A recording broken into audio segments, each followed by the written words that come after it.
दोस्तों, आज की वीडियो में मैं आपको 5 दिलचस्प पहेलियों के बारे में बताने जा रहा हूं। तो आइए शुरू करते हैं। पहेली नंबर 1, सबसे पहले साबुन किसने इजाद किया?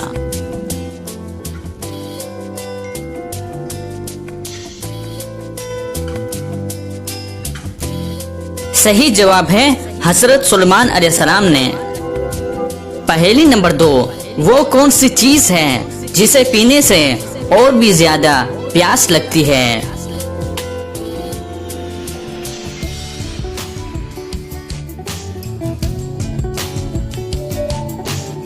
सही जवाब है सिगरेट। पहेली नंबर 3, वो कौन सा जानदार है जो जल भी जाए तो भी जिंदा रहता है?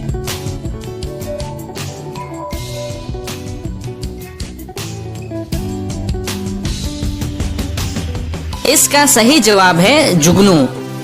पहेली नंबर 4, उस जानदार का नाम बताएं जिसका सर काटने के बाद भी कई हफ्ते जिंदा रहता है।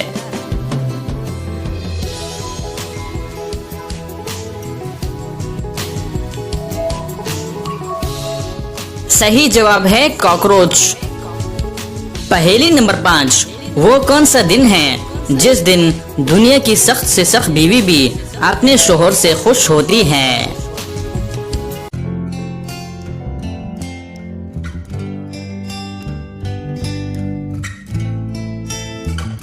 इसका सही जवाब है जिस दिन शोहर को तनख्वाह मिलती है। तो दोस्तों, उम्मीद करता हूँ कि आज की वीडियो आपको पसंद आई है। अगर पसंद आई है तो लाइक का बटन दबाएं और मजीद मालूमाती वीडियोस के लिए हमारे चैनल को सब्सक्राइब कीजिए। शुक्रिया।